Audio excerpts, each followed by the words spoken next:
everybody. Welcome to the podcast. This is the Macabre Podcast universe. And it exists for what reason, Jordan? To prove people wrong when they say sequels are never better than the originals. Yes. And we are headed back to something we covered 2 years ago. Well, I guess a year and a half ago. Yeah. Wes Craven's Scream. A new entry has come out, and that means we have to go and see it opening weekend. And but we couldn't just do it by ourselves. No. That would be too easy. We needed some help. We needed to bring a stranger or a friend into the mix that who knows what he could do to us. Yeah. Can he be trusted? I'm trying to theme it like Scream, right? Yeah. It makes it sound like we have a creep on here, but he's not a creep. I was just going to drop a Ghostface impression, so it was right there, just like a what's your favorite movie podcast? Is it the one with Arthur from The Tick or the white people from The Ringer? And not the Johnny Knoxville movie. I mean, it's just Ghostface travels, as we learned in this installment. I interrupted my own introduction, ceding the floor back. Yes, you may know him from his wonderful podcast, The Infinity Podcast. You may know him as a voice in Red Dead Redemption 2. You may know him from, I'm going to mess up the title because I always do, This Much Is True. I know this much is true. There you go. You got it. The HBO show with Mark Ruffalo. It's Scott Thomas. We got him. Guys, thank you you got me. You caught me like the Mystery Gang does the Ghost or the Core 4 do Ghostface. Core 4. Yeah. Of every single Scream installment. I'm so thrilled to be here. Don't feel bad about messing the show title up. In my household, we call it the Sad Twin Show because we watched it. I don't know if you guys watched it, and I haven't seen it. We've been meaning to watch it since it came out. I tell everybody this: it's so okay. Not because the show isn't great. I think the show is great. I genuinely do. Derek's amazing. Mark's amazing. All that shit. It's all true. It's also that show came out in May 2020. And it was one of the things that was keeping me going when we were in lockdown. I had just moved in with my partner, and we're trying to survive like everybody else and get through. And I kept thinking in the back of my mind, well, in May, I'm going to see myself on HBO. And if I can get to that moment, I'm going to feel and be better. And she was so supportive. We bought snacks, by which I mean we ordered them and picked them up from 6 feet away. We hadn't run out of alcohol yet, and we throw the show on. And my scene's pretty funny, as it's clear to listeners who have just met me. I riff a lot. And my scene was just all riffing. But up until that scene, it's like a searing indictment of the mental health system in America and how it disenfranchises people. And right after my scene, spoilers, a baby dies. Just a baby fucking dies. Man. Oh, and again, wow. this is lockdown 2020, and my partner's like, "You're not in." It's just like the silence, and like the most loving. So you're not in any more of the episode, right? I was like, "No," or the show. We can stop. And it came out at a time where I think it was a tough hang. I think it's still a tough hang. Yeah. If you're back watching tough hang stuff again, like, fuck yeah. Go watch I Know This Much Is True. And if you need something with more shotguns and mushrooms, Last of Us is still there. It's just right. I think it's a tougher hang than The Last of Us, which is occasionally a very tough hang. Wow. Well, we've been spending our time watching History of the World Part 2. So if that goes to show you what I'm where talking we're at, about. we went and saw Scream 6, and we're watching History of the World Part 2. Things have been fun. Yeah. Listen, Scream 6 is a tougher hang than I was anticipating, not in terms of quality, but in terms of existential questions? Hi, you have a seat at the table this time around. Yeah. It's really, you got to find balance in 2023, and you never know how you're going to do it. And Nick Kroll, Seth MacFarlane, and Mel Brooks that's not gonna send you into the void. You know what I mean? That's the one way. It certainly has it. Yeah. Yes. So anyone listening, if you were wondering, History of the World Part 2 is quite funny. We've been plowing through it, and if you're not already getting a million ads on anything you're And consuming. if you're a CBB fan or anything like Yeah. that, every person you see, you're gonna be like, it's more exciting than like Avengers Endgame or something. You're like, they got Mary Holland, they got Nick they got this person. Someone's got to do like they got to intercut like Wong into the credits where he's like, "You wanted more," and Yeah, then right. That would be another great. 10 people coming out. Quinta Brunson, come on down. You know, it's unbelievable cast he got together, but of course he did. He's Mel. Yeah. Yeah. And it's also, I mean, not to go too far down this rabbit hole, but it's also a great way to shut up anyone who says you can't make that type of slapstick stuff anymore, because they're doing it in a way that's not gross and offensive, but it's really good and really funny. And it's like, yeah, you can have slapstick humor. So that argument, done. Mm-hmm. It's over. Mel Brooks came back and it's great. Mm-hmm. And it has its own rhythm, right? It has a TV rhythm. It doesn't feel like a filmmaker struggling to pick up the rhythm of a show that should be on Hulu. It's a show that feels like it should be on Hulu, and that's a compliment you can pay it. Which for Mel Brooks to pull off in his is he in his 90s, his late 80s? It can't be. He's gotta be. Not one of those. I mean, yeah. I just feel like, are you guys college basketball fans? I know that's a very random thing to ask. No. Oh my gosh. No. He's 96. Whoa. Great. The college basketball thing I was going to say actually makes more sense. There's this team named Loyola Chicago, and their unofficial mascot is a woman named St. Mary. It's a real woman, and she's like 104 now. And she was in the tournament. She's still alive.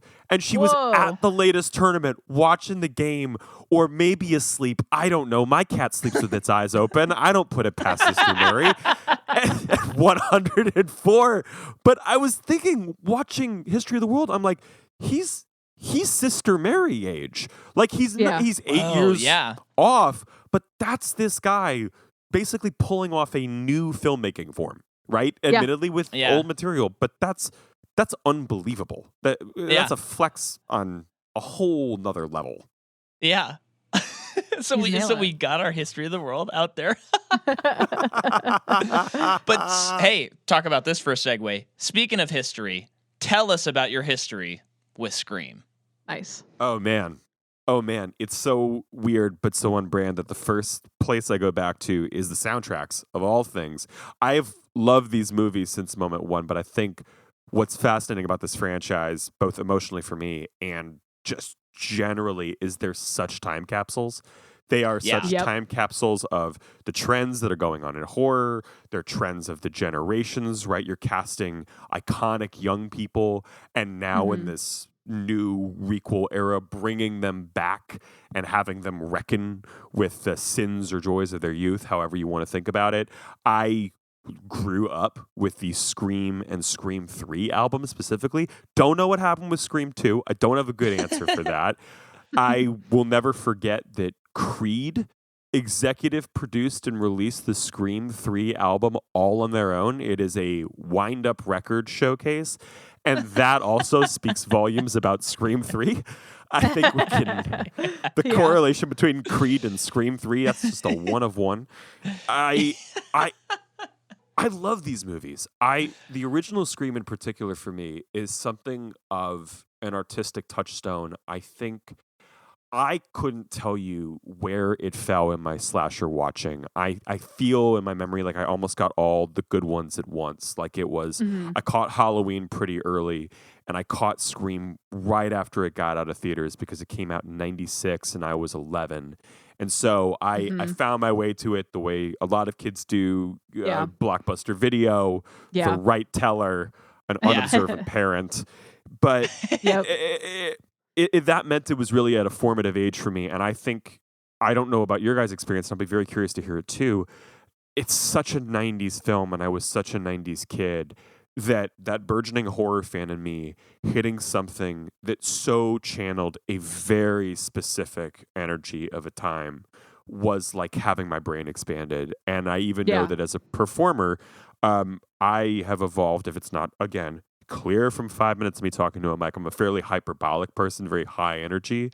And I literally look at what Matthew Lillard did in that movie as an acting touchstone for like half the performances yeah. that I've given Very in Patrick cool. Williams shit. You know what I mean? Like, Yeah. I saw that and was like, oh, I want to do that. That Yeah. Whoa. Wow. that looks like fucking fun. And Yeah. and so it's somewhere in the DNA. And I always find myself returning to these movies, partially for that reason. I was ecstatic to see them get picked back up and very nervous until Radio Silence were announced as being the team that was going to helm this. And now I have this relationship to them that feels very pandemic centric. This was not by any stretch of the imagination the first movie. Scream was not the first movie that I saw with an audience coming out of pandemic, but I think it is the one that I have the most visceral memory of seeing with a large audience, even though, to be clear, like, Sure, yeah. Yeah, it came out in 2022. Yeah, I was top of 2022. So Spider-Man No Way Home was definitely a larger audience, but I saw the Scream at the Nighthawk in Brooklyn, which is an Alamo Drafthouse style movie theater. So food, it was just a packed room of film fans, and the euphoria that I felt and that we felt. I had the moment of going, oh, we're back. I haven't felt this in a long time. So even again, now here in my adulthood, it just feels like this franchise is layering experiences into my DNA that I'm going to keep building on and building on. Who knows for how long? But I think that's one of the questions this movie asks, right? Like, what happens if this just keeps going? And so that, in a very large nutshell, is my relationship and experience with these. It's a pretty full one. Love it. Yeah, I love the connection with Matthew Lillard. That is such a cool like origin story of performances. I'm living so large because even though I didn't want or need Brendan Fraser to win for The Whale, the Fraser renaissance that's happening right now, injected into my veins, Matt Lillard on his low-key tear for the last 5 years. Just my sweet acting totems of youth are blossoming. Yeah. That sounds like a Tennessee Williams play, like Sweet Acting Totems of Youth. He had to have written that shit. He must have. It sounds like it, yeah. Well, I know to give you the quick recap, because we've covered it in our older episodes, but and a little recap for the listener too, because it's been a little while. For me, horror's been a last 5 to 7 years experience for me. Used to be hoity-toity about it, and only The Shining's good kind of a person. Then I grew up. Tara! And then I believe you were like, man, the Scream movies are so good. And we watched it, the first one, but it was before I'd really seen many slashers. And I was like, oh, this is not a good horror movie. This is like a good movie. And now, again, just for you, Scott, and the listener knows, I'm like a horror hound now. I love it. We were there for Megan. We will be there for Megan 2.0, 3.0. You know what I mean? Like, let's go. Yeah. We love a good horror and a good horror concept. Harry and Meghan, it's time. It's time. It's time. That's my royal wedding. Yeah, seriously. So agree.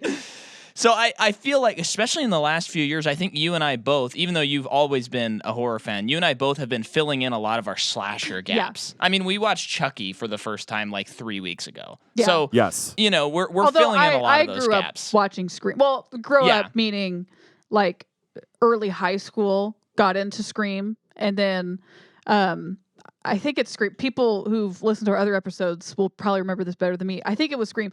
Watching all of the Scream movies for a summer, because we rented all the movies from Blockbuster, because my sister and I discovered how wonderful they were. Yeah. And I feel like it was the second movie where it got a little too freaky for us. We're like, we like had just gotten a puppy. We were like, let's take the puppy outside for a minute and like forget to pause the movie. Like we got really freaked out, but we loved it. And I love your take on Matthew Lillard. For me, Matthew Lillard is Shaggy. He will always be Shaggy. Yeah. Viable. But I feel just the same way. Anytime I see a Scooby-Doo crew, the mystery crew out doing something else, I get so genuinely happy for those actors, because it's just like, I want to see you in everything for the rest of my life. Yeah. And now you get to do that with James Gunn too. You were an early Gunn supporter, right? Love Right? it. Love it all. I just love it. Even the do's. You do the do's. Yeah, we do the do. Yeah. But yeah, so and then when the new Scream came out, it was like, it's always scary when people are like, "Hey, we're gonna go back to a franchise," and you're like, "Wes Craven's not around," and Scream 2022 is my second favorite of the Scream movies. Rocked our world. Freaking like the whole movie. It was kind of that feeling where I was like, "Are they pulling this?" Like kind of like tapping you, kind of thing. Where I'm like, "Is this as good as?" Like leaving the theater being like, I'm not crazy for thinking that's almost as good as the first movie, right? So I'm on the same page. I just want to announce I'm on the same page. Yeah. I rewatched it in anticipation of Scream 6, and I couldn't believe how much it slaps. Like it somehow does what J.J. Abrams was trying to do with The Force Awakens so much better. Like because it is deliberately indebted to the original movie in a way that it can call out, not sort of shove a rug over, which I think is very useful in terms of it being able to play with those conventions. But it really recaptures the magic in a way that is genuinely surprising, and that as you're watching it, you're like, I don't know where we're headed, even though the movie has told me exactly where we're headed. Right. Like, it's given me the keys to this castle and I'm still getting lost in it. Like, what the fuck? That's amazing. Yeah. So then we get ready and we're going on Thursday preview night. Mm-hmm. We got our tickets. We're excited. We're sitting there for some reason. Now 10% of our experience is ruined because I think they put the theater on furnace mode. And toward the end, I literally had to go out and talk to someone because I was sweating. There were people fanning themselves during the showing. It was we had so people fanning bad. themselves. Like, was it a Regal 4DX? And they were giving you like the true New York experience. They were really trying to get the heart rate up, get us all sweating, really freaked out. No, it was enough. None of the that subways I was have like, AC, neither will you. Yeah. You're on the fucking one train now. Yeah. But I remember you tapped me like halfway through the movie and you're like, I'm not crazy for thinking it is so hot in here. And I'm like, no, I'm like a second away from taking my shirt off is how hot it was. And I think I've said this on the podcast, maybe because we recently did Ant-Man. Yeah. Since November, our freaking theater has been pumping up the heat. We saw Glass Onion and I was fighting sleep. It was like a warm cocoon in there. But this time and we're talking about Glass Onion. That is a very showy and exciting trying movie. not to fall asleep. I'm now wondering if this is some sort of like psyop on the projectionist part, like, or whoever's running the heat or cold. Like, does he pump it up for movies that he doesn't like, and then he leaves it at a nice temperature for the movies? He's got it just a nice balmy 60 for Babylon. He wants more people in the 3-hour Damien Chazelle movie. He can't believe we're on a 6th Scream. And there might be a conspiracy like that, because I feel like when you went out and told someone, I think their response was, I'll turn the heat off. And I think you didn't say this, but you were thinking like, no, you need to turn the air conditioning on. Yeah, I'm like, I know it's winter, but like if you turn it off, we're not going to feel those effects for like an hour and a half. And it's like the third act of the movie. The heat's already risen, my guy. It has to go somewhere.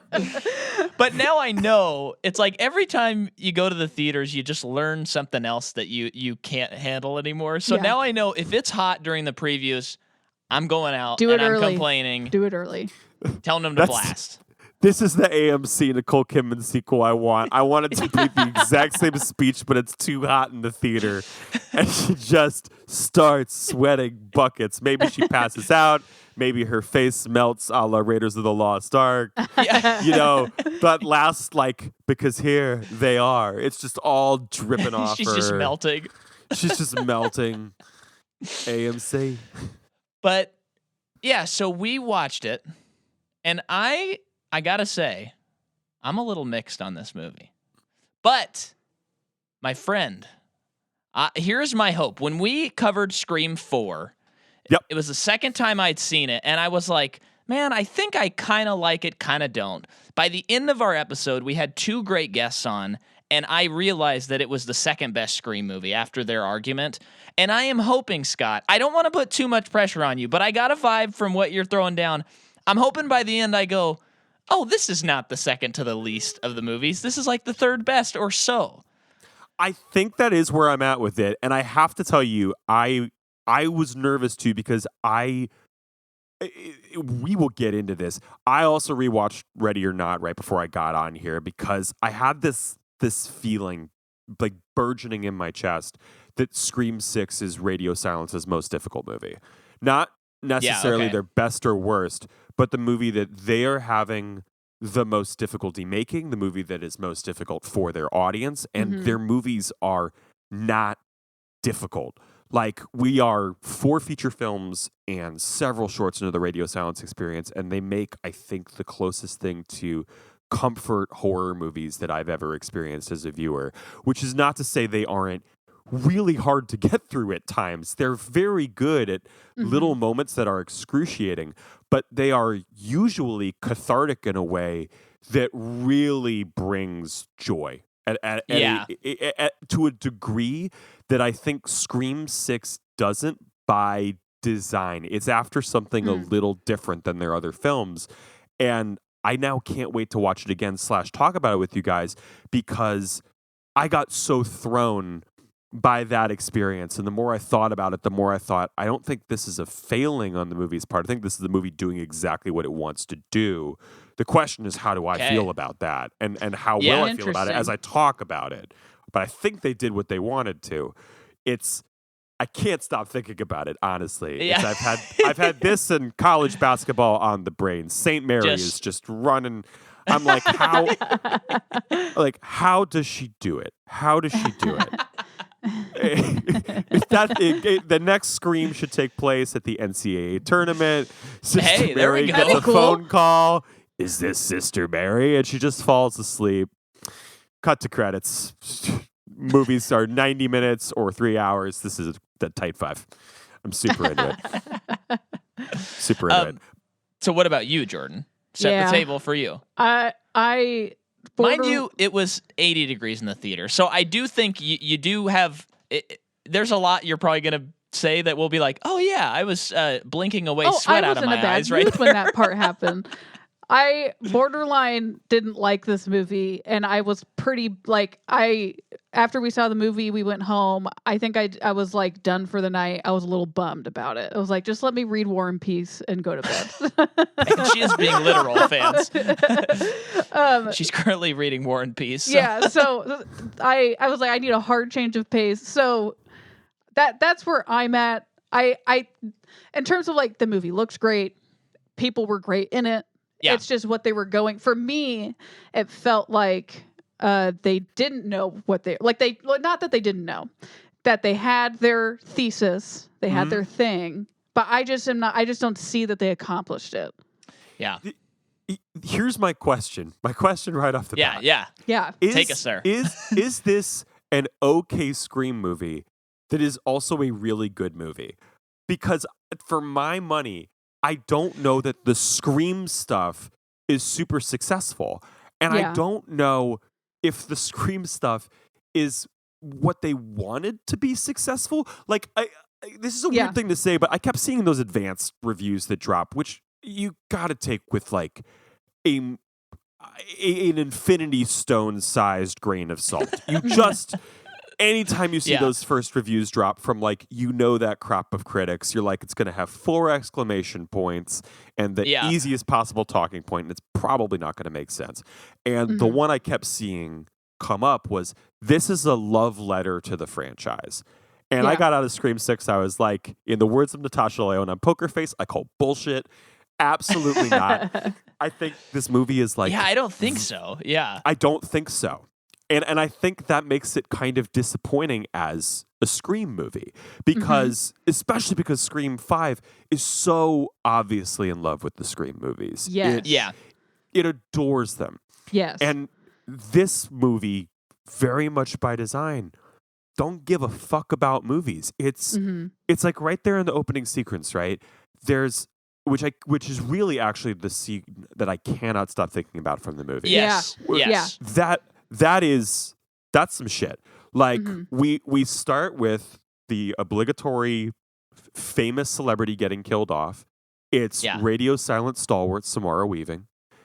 And so effectively they kill one of their own darlings, right? They kill someone else from their filmography.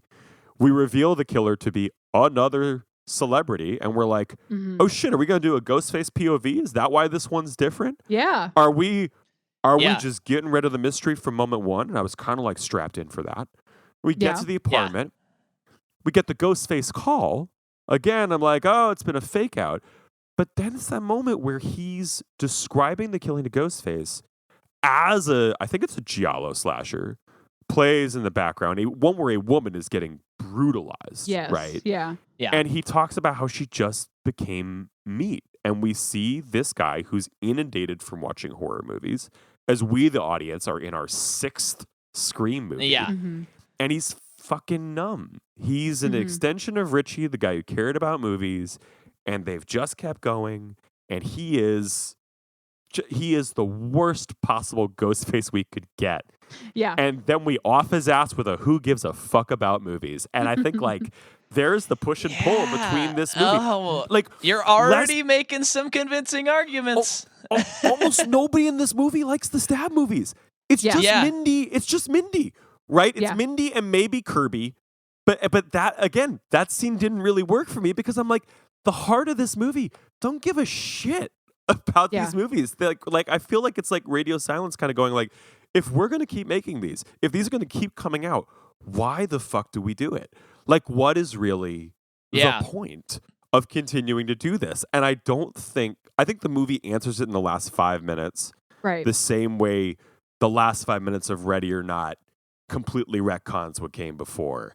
I think Ready or Not does it more successfully, but like, I'd be very curious. I'm talking so much. I'm so curious about your guys' answers, that made me think. I feel like they kind of reinforced that whole thing at the end of is Mindy the sister who is the film buff? Is she our Randy? Yes. Yeah. So she's our Randy. Like more towards the end of the movie, like she keeps saying that she's wrong.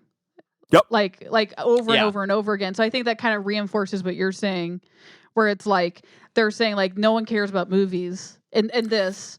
And even she says, I hate this fucking franchise. Yeah. This film has franchise fatigue, and it tries to find its way out of it by basically going like... Yeah, that's interesting.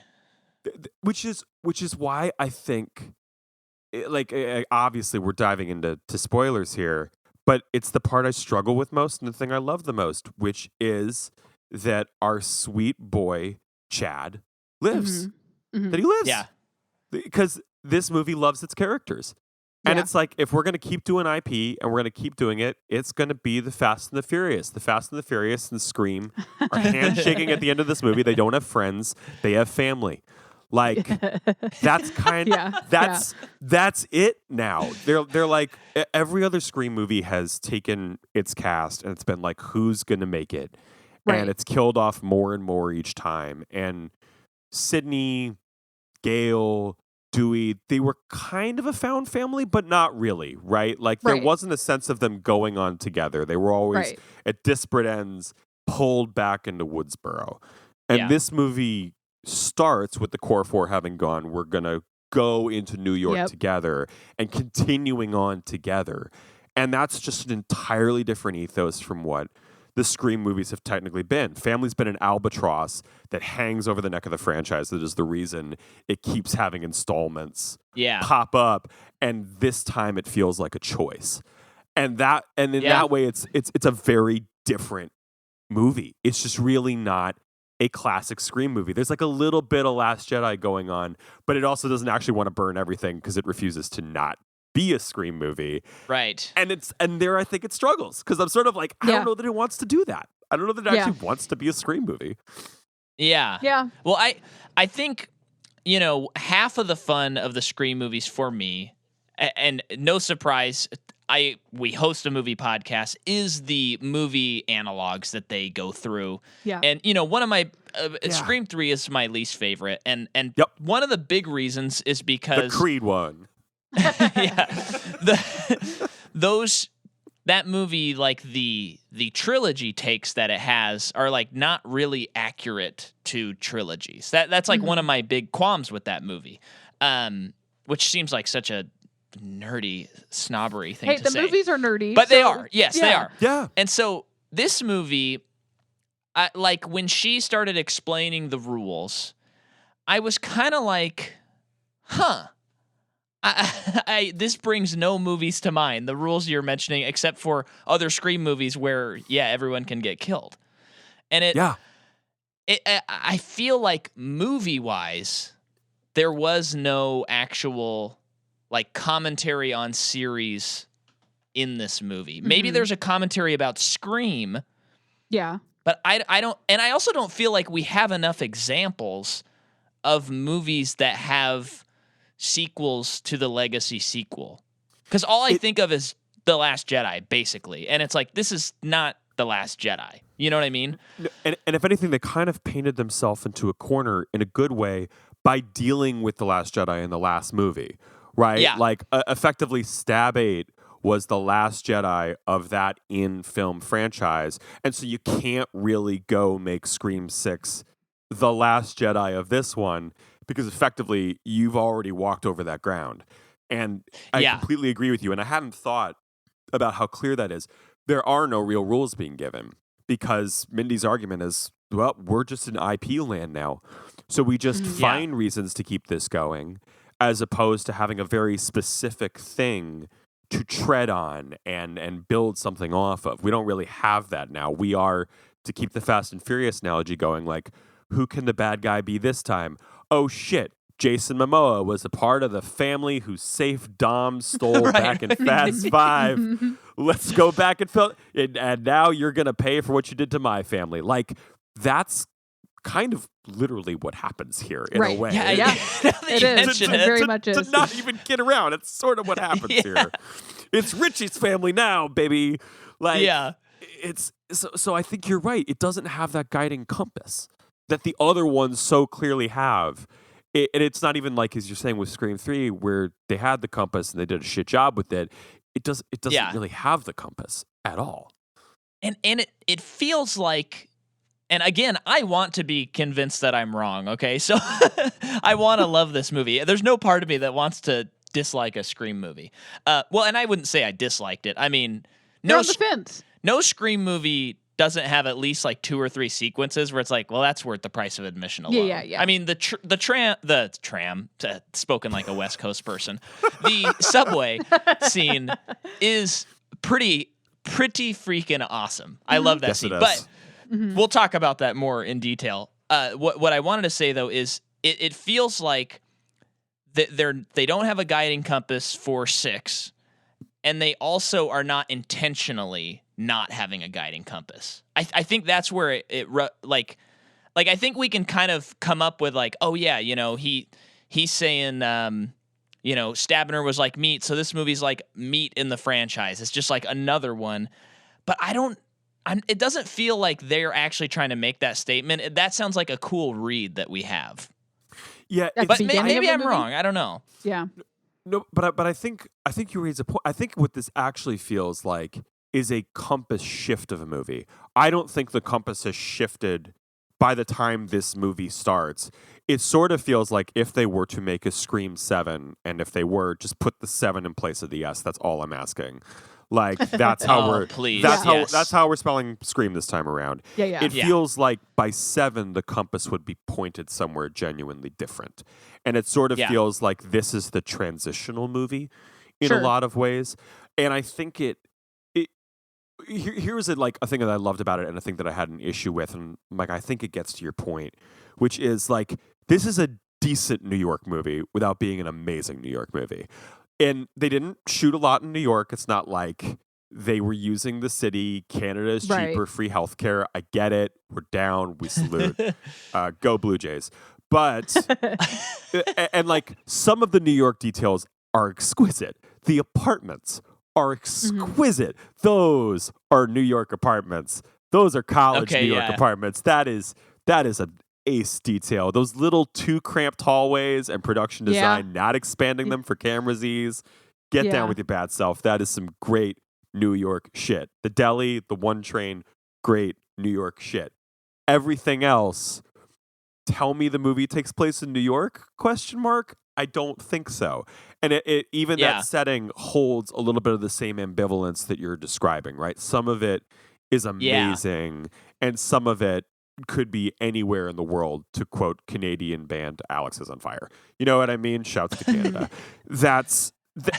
So I agree with you. Like, there's sort of, it lives in this half space, and I kept thinking, I wish they'd done a commentary on that to maybe try and find the take that we have, because I wrote down in my notes, some of the most interesting moments in this movie feel like they get backburnered for the next one.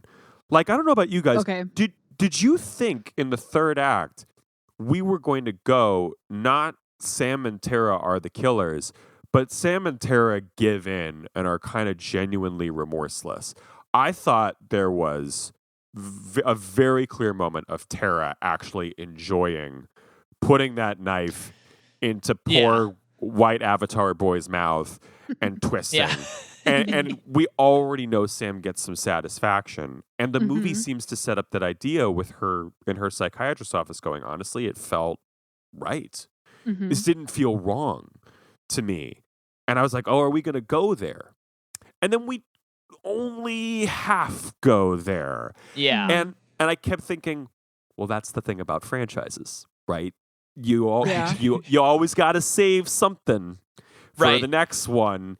And I sort of wish they'd worked that into their thesis, because if any franchise was going to be able to get away with pushing that narrative, it's the Scream one, which can afford to talk about it in its DNA.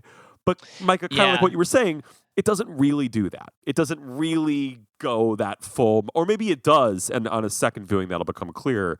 But coming out of this one, I'm like, no, it feels more in the soup than it does, you know, like the main ingredient. It's not It's not super specific.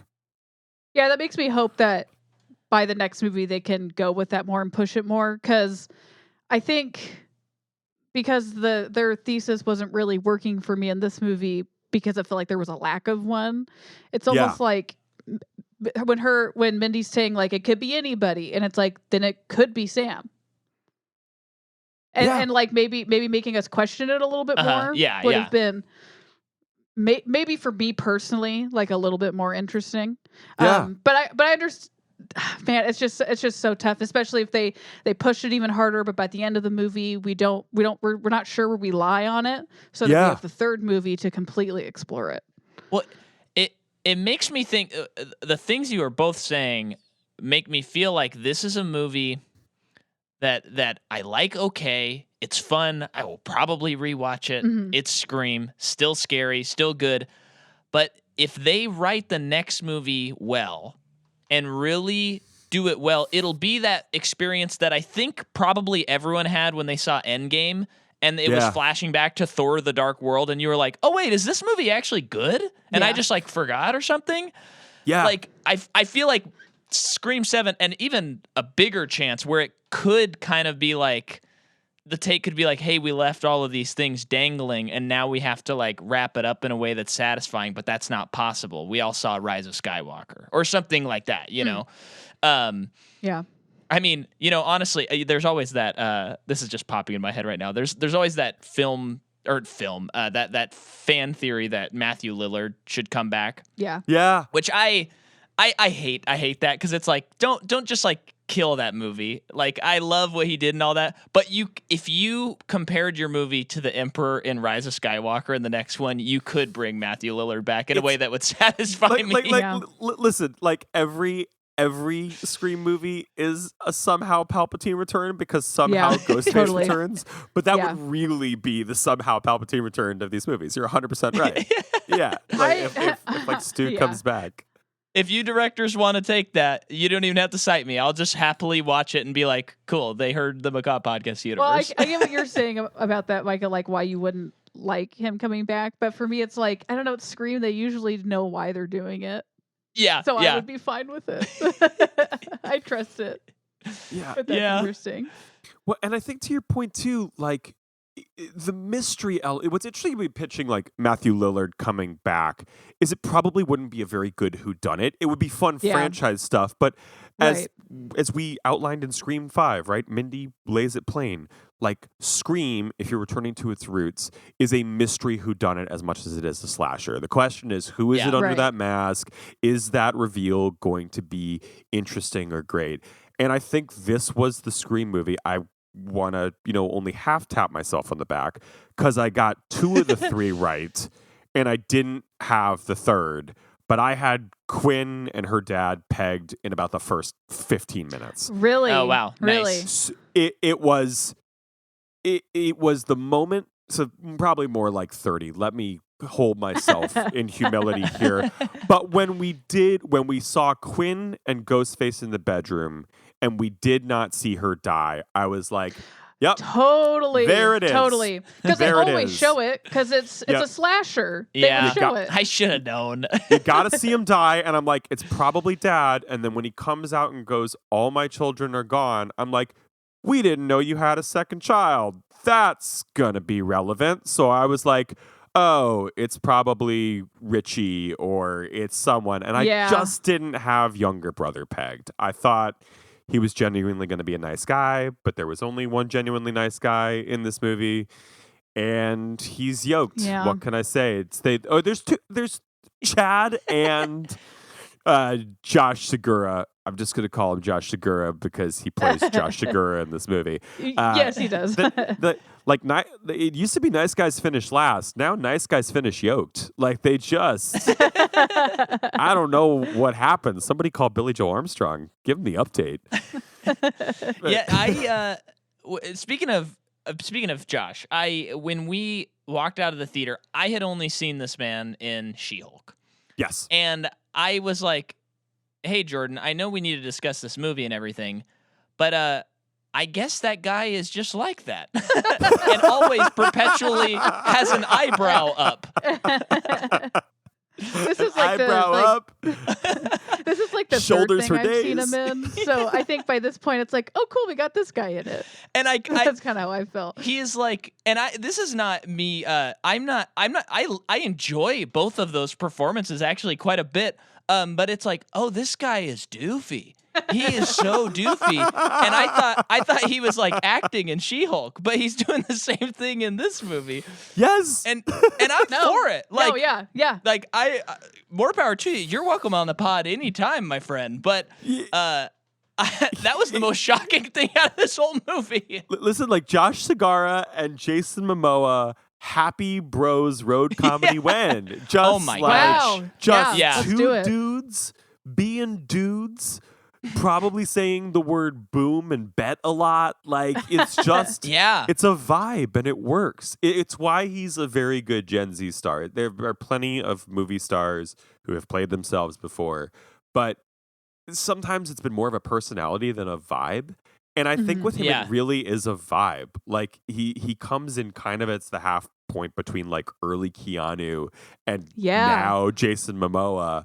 And you're so right. Yeah. And it works. It's a nice, I don't know if it would hold a movie on its own, but it is such a nice color in an ensemble. And he always really pops. And he always pops. I love his shit. He's really fun. Like I said off mic, he's in his own express lane. He's cruising down it. Hot, nice and it guy is good. Car. It's good scream casting because the whole movie, I pretty much was like, yeah, he's in on this. Like he's too. Oh my God. You even thought that when the last movie, it was the boyfriend? I just thought somehow he was into it, but I also never guess these movies. I'm so bad at whodunits. I could never guess these not things. To never say never, because I mean, truly with a Scream movie, anything's possible. Because if they have their interesting take, they're going to do it, even if it's a boyfriend 3 times in a row. Yeah, but I just didn't. I didn't think it was him though. I will amend myself because I'm remembering the scene where they kissed, and I was like, if he was the killer, they wouldn't have this scene because this would make it too obvious that he might be the killer. Oh, we have to go with Dwight Schrute's. The person you most medium suspect. It's the person you most medium suspect. That is the Scream mantra. Yeah. Scream 7 have a Nelly Nutmeg character. Let's go. Let's go. So let's see.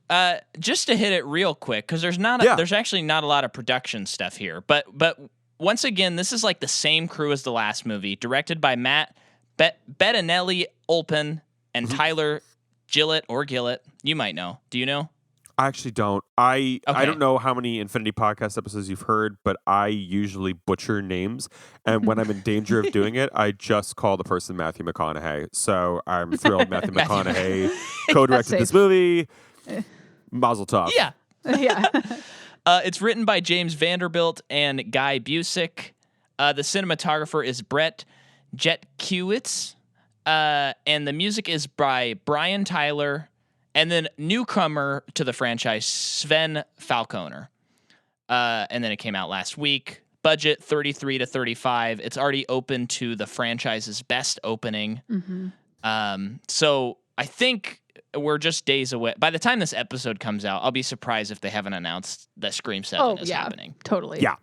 It feels inevitable at this point. Yeah. Which is very fitting given what this movie is about, right? The sort of inevitability of these things keeping going. Yeah. And then the other thing to note, and I am very excited to hear what you thought of this, as far as the outcome of the movie. So Neve Campbell did not return to this movie. And by all accounts, what she said and what it seems like people confirmed is they did not offer her enough money. And that might sound like, oh, she's being greedy. But from what she said, and I think the cast even supported her decision, it was like, she's so valuable to the franchise, and it was a little bit insulting. And she even said, if I was a man, this would not be a conversation that's happening. Like, they would have offered me so much more money. And so I'm not returning. Yeah. And I'm go for it, Neve. Like, you of all people deserve like the most credit for Scream besides Wes Craven and Kevin Williamson. So, you know what? Like, if you need to leave because they're being sexist, that's fine with me. Yeah. And it almost feels like we're talking about how this movie doesn't really have like a strong compass.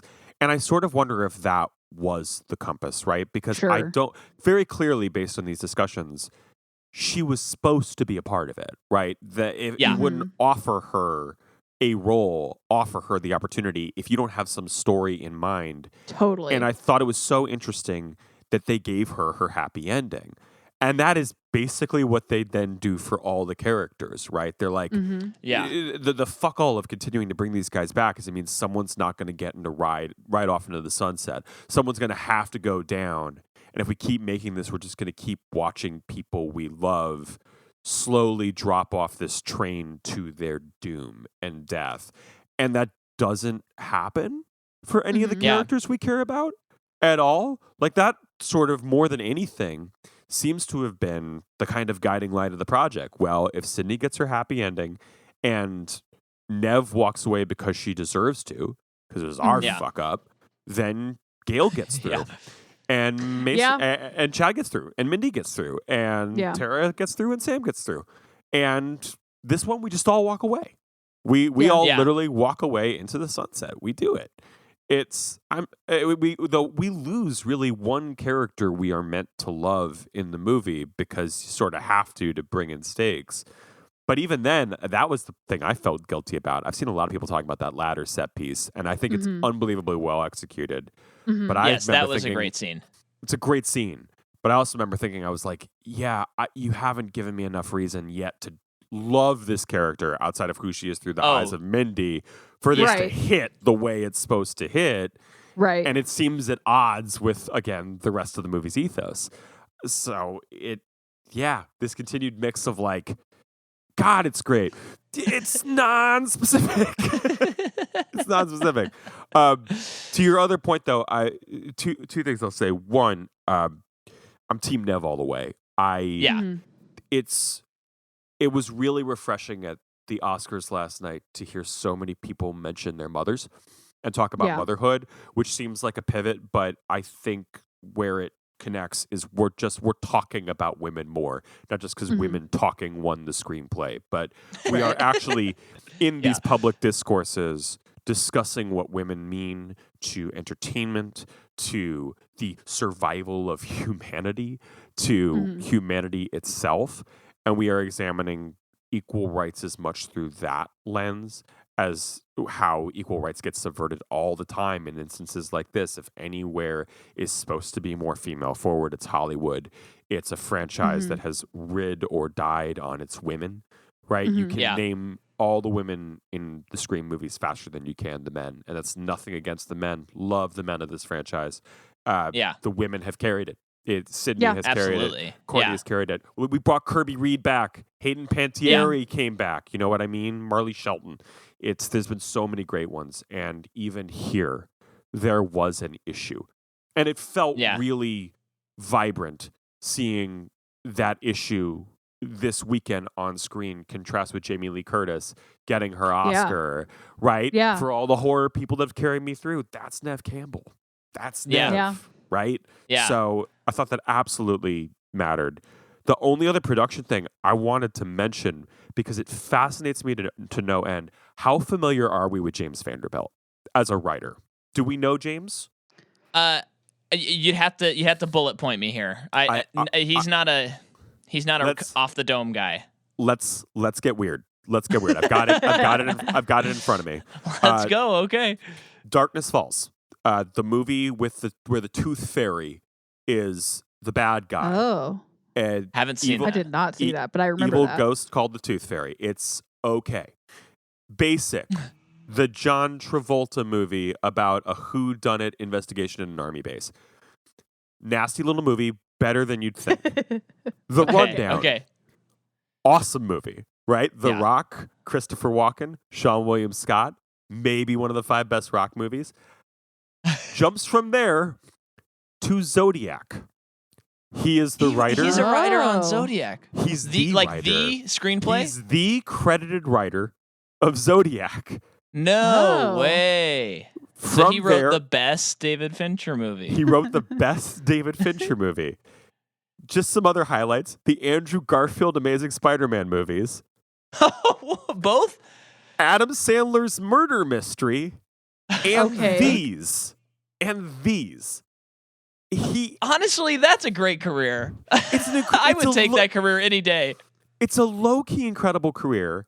And when he has written for great directors, he has written really good screenplays. Like, I don't just think it's his material getting elevated. It feels like fuck it, college basketball, you do it in threes, right? It's the improv rule of 3. Yes. Some teams play up to their competition, and I feel that's like James Vanderbilt. He just writes up to whoever he's being matched with.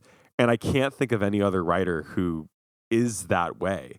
Like, The Losers is a really disappointing comic book movie. I love The Losers.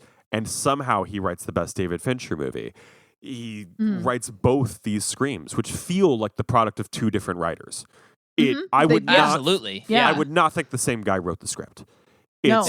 He's fascinates me to no end, and I can't get a compass read on him, on what his thing is. And he loves mystery. Other than that, he loves mystery. He loves mystery, and I'm the weirdo who actually kind of likes the movie Murder Mystery. I don't think it's a good movie, but I think it's a great Netflix press play movie with a weird. Okay. Have you guys seen it? No. But now hearing this and stuff, it's like, the movie's probably way better than I thought. The dynamic between Jennifer Aniston and Adam Sandler in that movie should be celebrated. Should have a glass of wine next to it. Yeah. It doesn't have to go that hard or that real, even while the movie is just pushing at extremities that nothing can contain. You're like, this is bleeding off the screen. It's so out there and not in an uncringe way. But the chemistry in the relationship is actually so good. It's just like I'm like, that's a very real Staten Island marriage. I can't even remember if the characters were from Staten Island, but I'm like, that's a very real Staten Island marriage. I have seen that marriage every time I've been to Staten Island, and I salute. I raise 1 cup of red sauce to you. Gotta do. It's great. Well, anytime someone writes a movie that I think is as good as Zodiac or is involved with like that, they get put in this category in my brain where it's like, if for the rest of his career he just wrote movies that were like the quality of Black Adam, I'd still be like, well, he's a great writer. He wrote Zodiac. That's the only one you need, and that counts. But the guy's got a lot more than that. Yeah. Also, my favorite David Fincher movie. So I'm here to join the Zodiac Club. Favorite Robert Downey Jr. performance. A lot of favorites running through Zodiac. Yeah. I now is it your favorite Jake? That's the big question. It is not my favorite Jake, although it might be his best. The thing about Jake is he gets his special strain of weird Jake, right? Or unhinged Jake. And right now it's Ambulance. I think Jake is Jake gives the most needle Michael drop? Bay the needle sailing. And from everything I've seen of Jake on Instagram, I know that's how he is.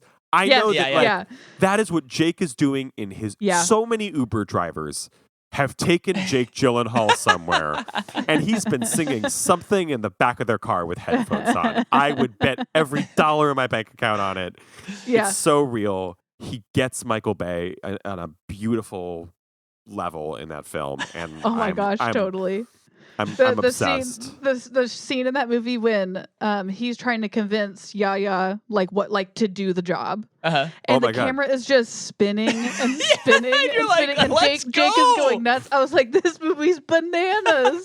and somehow Jake never blinks. Like he edited it so that he never blinks as the camera is spinning around, and I'm like, that's Jake Gyllenhaal, just the eye of the tornado that is also a tornado.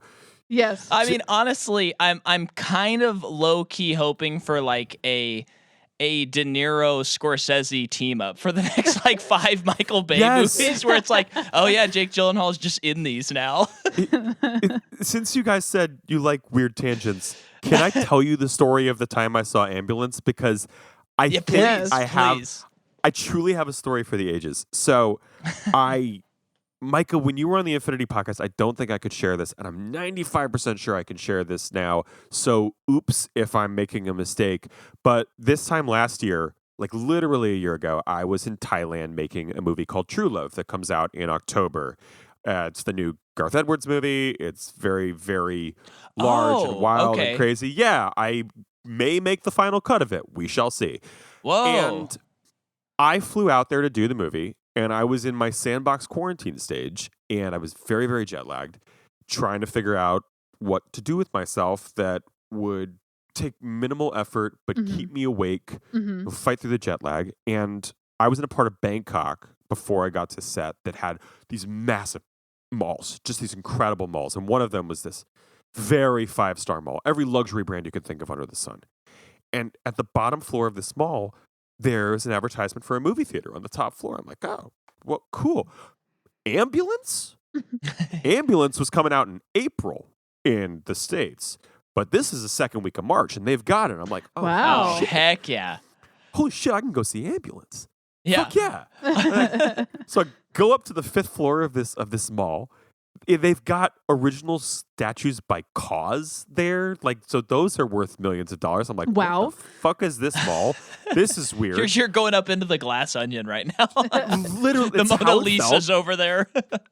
There was like an open concept bookstore and garden that I was walking through to get to the theater. I was like, what the fuck is this? I get to the movie theater. It's plated in gold. I'm like, what the fuck is this?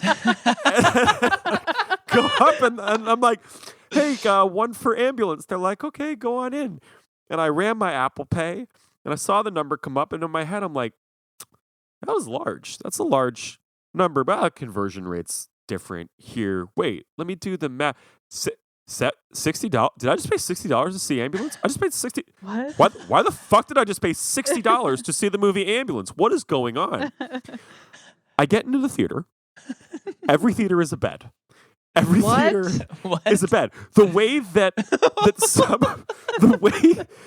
some of our theaters have the recliners, the front row are literally beds, just angled up at the ceiling. Oh my gosh! And the ones that recline back have sheets. They bring us blankets. What? There's luxury drink service. I'm like, oh, this is why I paid $60 to see Ambulance, because I'm just watching this movie in a warm blanket and the most comfortable seat I've ever been in. Yeah. And I could not be happier.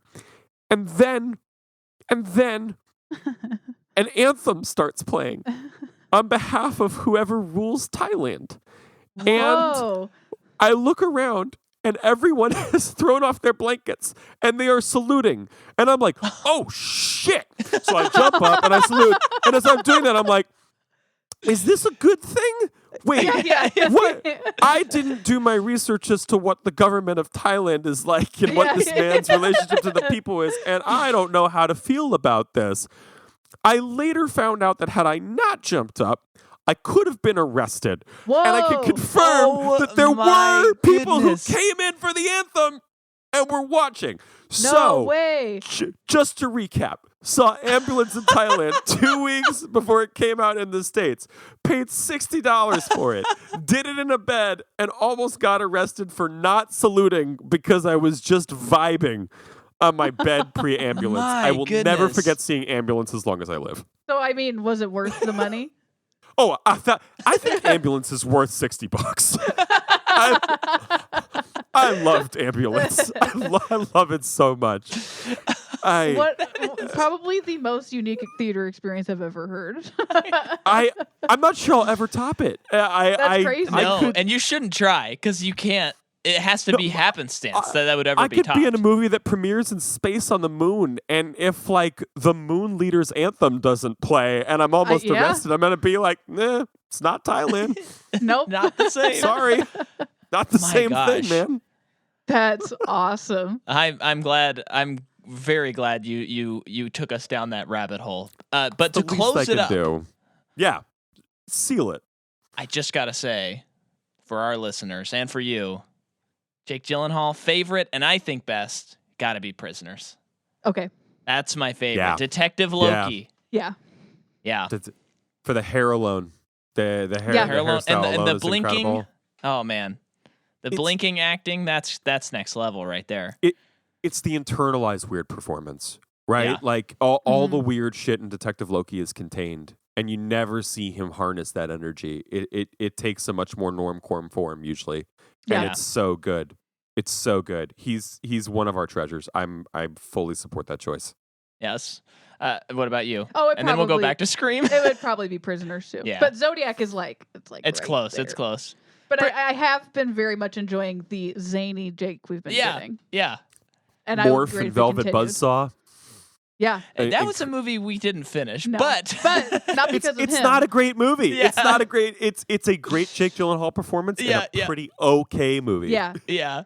But and lest we forget before we leave, Jake Gyllenhaal, he did make one of the coolest Spider-Man villains, but also one of the ones that seemed the least adaptable into a great Spider-Man villain, Mysterio. He was good. That's not easy. It really, that's got to be in the what is it, the S-A-B tier of Marvel movie villains. Like, you could make an argument for any of them and I would understand. B, if you're including the movie at large. A or S if you're just going by Gyllenhaal. It's incredible work. Mm-hmm.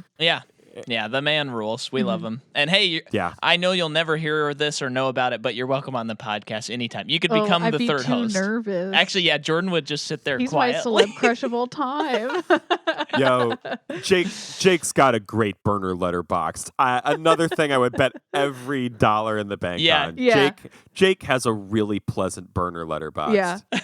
Yeah. Yeah. Yeah. But Scream. How do we go about? Okay, I have a because already we're taking this approach. We're doing the jump around classic guest jump around episode. Love it. So here is something. I've critiqued the movie quite a bit, but something that I thought was truly excellent and very shocking and surprising was the first 15 minutes of this movie, which we kind of touched on. When it started and she gets the phone call and she's going down the alley, I was kind of like, this actually isn't that tense. I'm like it's tense, it's fine, but for Scream, this is going to be a bottom opener. And then he takes off his mask and I'm like, okay, let's go. Like, and then I honestly, I'm a little disappointed that didn't follow through all the way. But I do like the cleverness of them going, you thought that was the Ghostface call, but the Ghostface call is actually to a Ghostface, which hasn't. Well, I think it has happened. Maybe in 3. Isn't Courtney Cox on the phone, like calling him? Or no, Neves calling him. Yes. But not in the same way. But like, not what like you're saying. You're getting a phone call. It's like, hey, I'm going to get you revenge. Yeah. This one is like a legit Ghostface call to someone we saw murder. Yeah. It makes good on the marketing, right? The marketing kept highlighting that line of, I'm something different. And you're like, well, is that bullshit or isn't it? And a Ghostface that kills off another Ghostface, haven't seen that before. That is, yeah. I mean, we kind of get it in 3, depending on how you feel about Liev Schreiber's role in the whole je ne sais quoi origin of Ghostface, but not really. This is a genuinely different place for these movies to be. And I felt. Yeah. Oh, sorry. No, go ahead. Go. No, you. Ladies first. Ladies first. Oh, I was cutting you off, and I'm gonna be a Josh Segura, just like a gentleman. You know, just raise that eyebrow. Raise that eyebrow. Okay. It's not as convincing. What I was gonna say is what I love about that though is like we have so many of these Scream movies. Ghostface always comes back, and in a way, I do feel like it's the first time we're seeing Ghostfaces competing for what they want, like competing for their. That's true. Whatever they're going for, their goal, and that was super interesting. Yeah, I loved that. Yeah, this is a Ghostface that genuinely wants to punish people. Yeah, and that believes there should be consequences. Yeah, right. Like that is a different kind of Ghostface. There's no language of cinema for this one. Mm-hmm. It's in love of the director, the creator, the person, as opposed to the property. This is a Ghostface that is in service of the idea of what if these stop, right? Yeah. Like what if this ends with Richie? They're not aiming to keep going.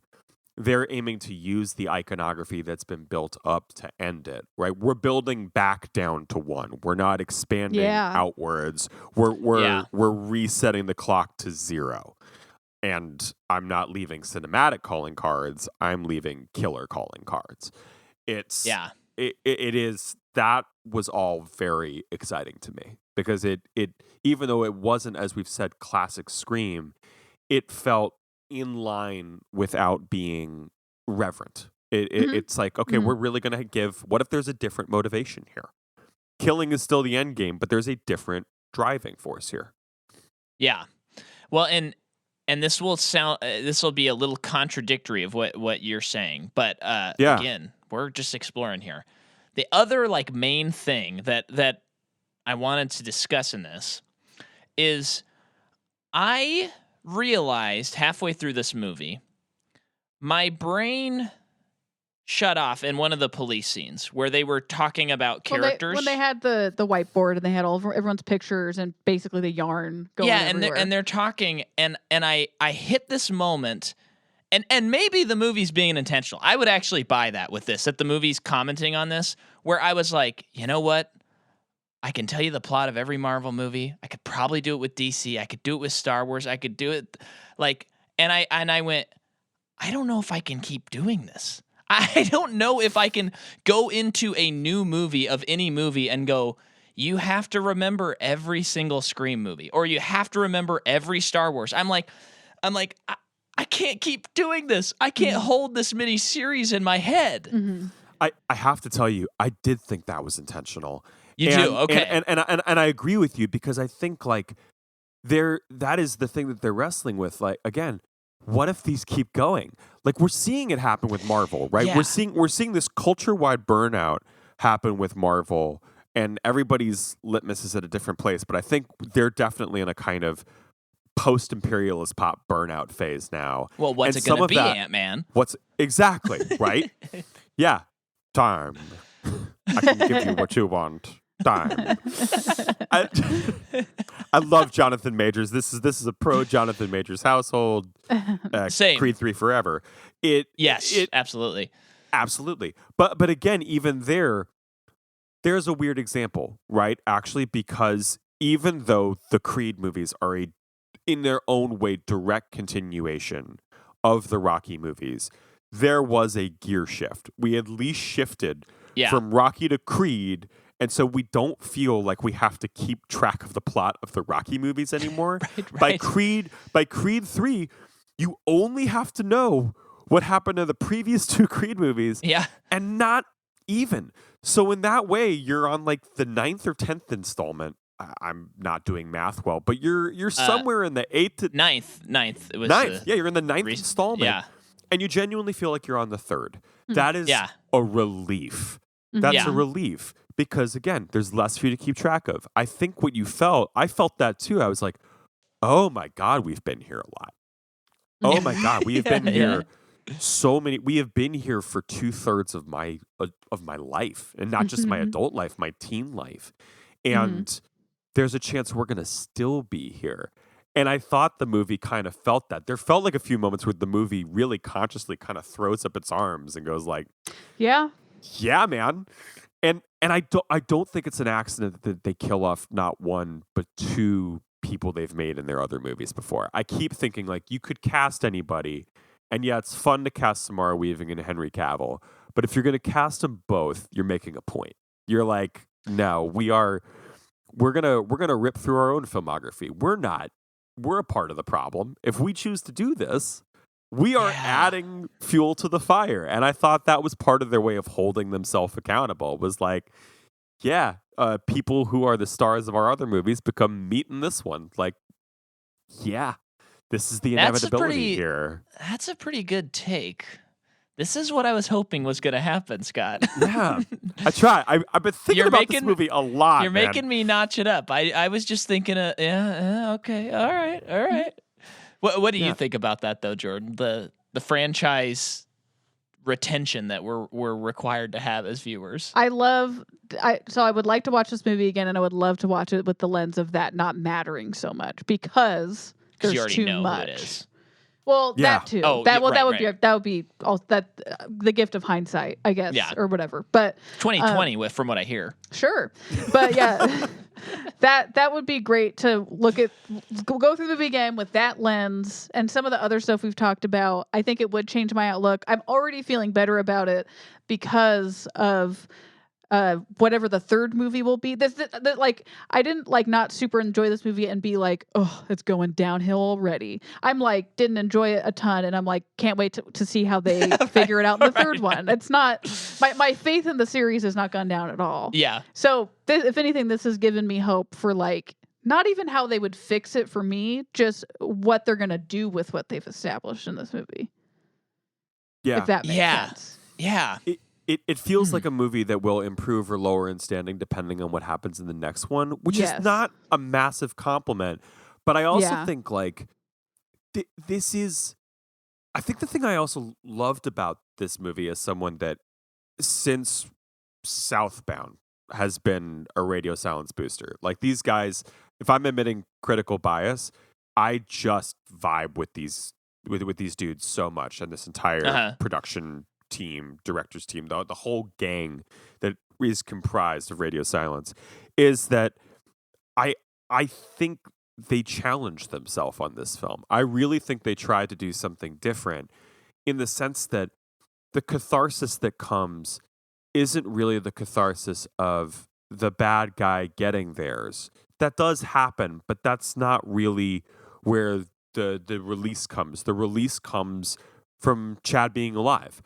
That's this movie's version of release. That's like the big moment that reveals the thesis. Like, no, we get a happy ending. If these things keep going, there have to be some happy endings. Sometimes they all have to make it through. We have to do something different. We genuinely do. And I don't think it works as well as Richie getting stabbed on the floor because there is a new rule, which is don't fuck with the daughter of a serial killer. It doesn't work as well as everybody actually blowing up at the end of Ready or Not. Like it's not really quite in the wheelhouse of other radio silent stuff. And I applaud them for going somewhere else and actually trying something different.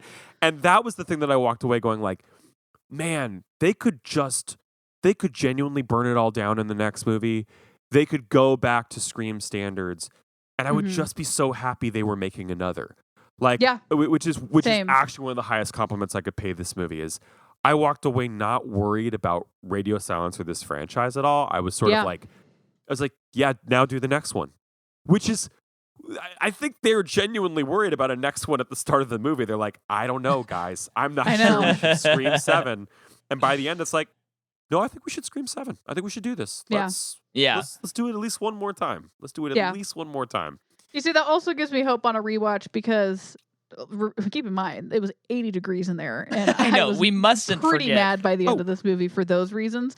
But by the end of this movie, when they just off cuff were like, "Oh, Chad's alive," I was like, they couldn't let one person die. But that being said, like I didn't want Gail to die because it's like, oh, I feel like you can't kill Gail because he killed Dewey. Yeah. And the one before. Like it just would, again, they can do whatever they want and whatever. Can I throw an insane take out there? I have an Yeah. insane take about the Chad thing because I also was admittedly a little disappointed, in part because I thought the death was beautiful. I actually thought the death was I think I felt lovely. the same way. It was lovingly acted, and Yeah. I didn't want him to die, but I felt robbed of him in a way that I did not feel robbed of any of the deaths beforehand, right? The reason that the latter set piece, as great as it is as an act of filmmaking, didn't hit the way that I wanted it to. I love Chad. We've had 2 movies to love Chad, and that is a way to up the stakes in a sequel, genuinely, from a place of caring about the characters and not cheapness. The moment it most reminded me of, how familiar are we with the Mission Impossible movies? Very. Ghost Protocol. Astute. That moment is the how do you know? How do you know she's not dead? Right? Yeah. And when he walks and we have kind of the magic reveal of Michelle Monaghan. Yeah. Still alive, still afar. It's a moment that when I first saw that movie, I was like, okay. Okay, Brad Bird. Okay. Okay, Tom. Brought her back. It's a little cheesy, but okay. And I was a little disappointed. And having gotten to the end of Rogue Nation, so about it. Great. I love what we did. I love what we did to get Michelle Monaghan back. Now I am on board with that moment 110%. I'm hoping that's what happens with the Chad moment. I'm really hoping that in the next movie, we have, this feels right. This feels better than it so did funny at the end of it. To think of it, because usually you think about you want someone to earn their death in anything. Like you want to be moved by it, convinced by it. But I think I'm on that kind of end where it's like you prove to me that you needed to earn that he didn't die by the next movie. Like I think that is something I need. Yeah. In the third movie. Absolutely. Well, yeah. I don't have anything else to contribute to that part of the conversation, but I agree.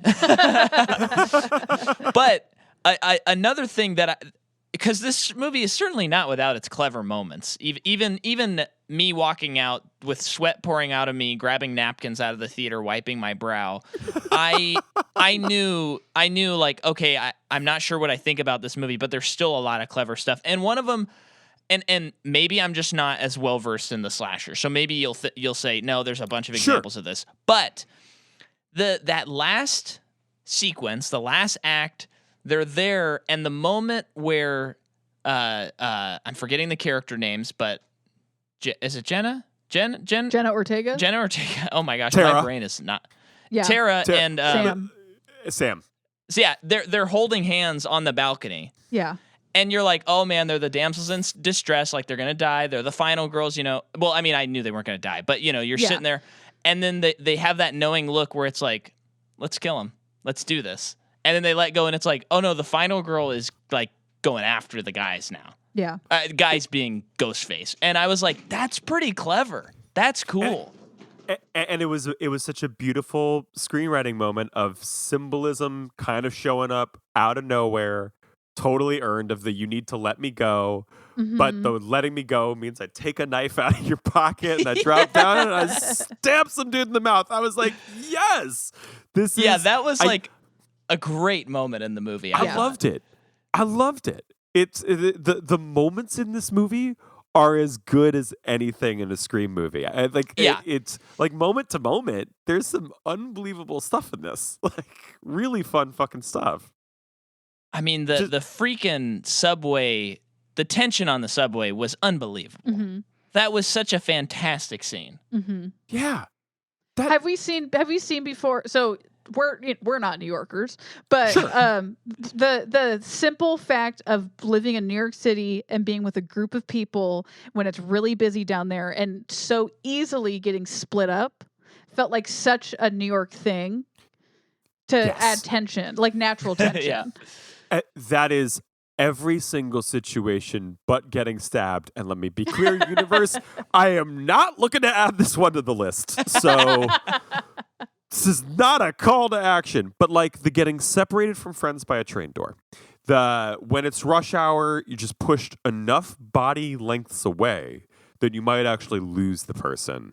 Right. The Halloween specificity of everybody being in costume on the train, if you've ever done the New York train ride down to the Halloween party, it's all so true.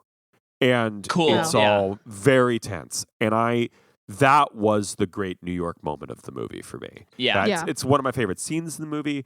It's the moment where I was like, every detail about this is great, down to the stops that they're calling out.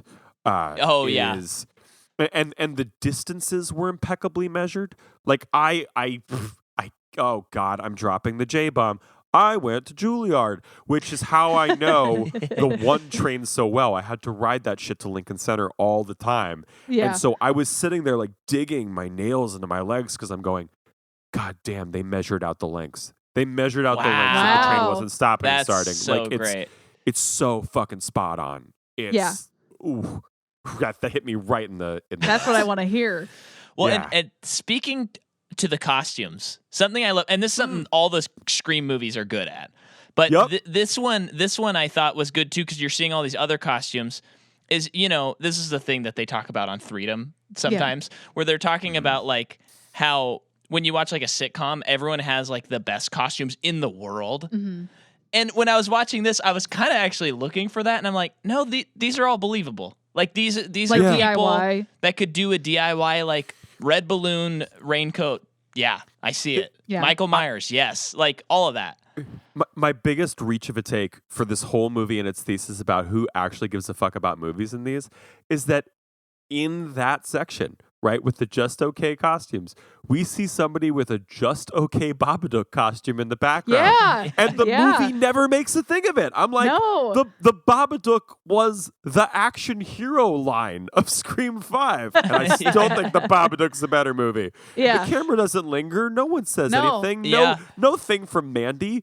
They're like, we're not there anymore, man. We're past that. And I thought like that was very purposeful. I'm like, you don't just throw him into the back, given the movie you made before, if you're not trying to establish a contrast that our value system has shifted, like dramatically. Yeah. But to your point, it's an okay Babadook. He could just as easily be going as Alice Cooper and gone overboard with the paint. Right. Like it's Yeah. It's fine. And I think that's a good like realism touch, which is always, that's always one of the fun defining features about Scream beyond the whodunit and the meta nature of them is seeing someone who is a killer run and get tripped over a table. Mm-hmm. Like that's always so exhilarating because you're like, oh yeah, that's a person. Mm-hmm. There's a person. It's not Michael Myers. Mm-hmm. They've never made this out to be any kind of like invincibility thing. Right. It's if anything, it's the idea of Ghostface is the invincibility part that carries it from like this person identified this way with Ghostface, and that's why they're doing it in this movie, so on and so forth. Yes. They nailed that again in this movie. That's something the movies have always nailed very well. Yeah.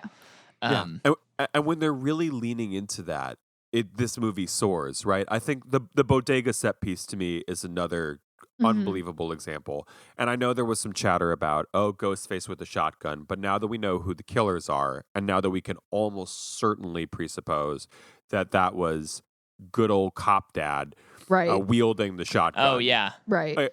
Almost without fail. The use of the shotgun makes more sense. And the architecture and texture of the bodega is another chef's kiss moment, from the snacks that spill out to the tightness of the aisles to the fact that it is weirdly tall yet weirdly spare. I Yeah. have never been in a bodega that makes great use of its space. It makes fun, chaotic use of its space that is efficient.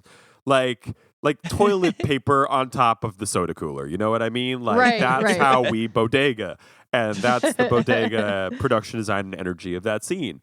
And the feeling is right. Like I've seen things happen in New York bodegas where like people are arguing and then someone else comes in and so the argument shifts over to them. Almost like someone is yes-anding an improv scene Right. and upping Yeah. the stakes in real time. It's a very New York bodega thing. And so I bought that scene hook, line, and sinker. I thought Yeah. this is another realism touch, actually. This is a very real New York moment. Yeah. And another incredibly tense moment. Yes. I mean, pretty much all of it's like you're saying, like, I don't think any of us were disappointed by the moments in the movie. It might No. be that No. we're still reckoning with the whole of the movie. Yeah, And- exactly. And one, so another thing that I keep thinking about, and I don't know if this will be a hot take. I don't think it will be, but we'll see. I think you don't have Ned Campbell. I said Ned. Yeah, Her you name is did. Nev. You don't have That's Nev how Campbell. she'll get more money for the next one.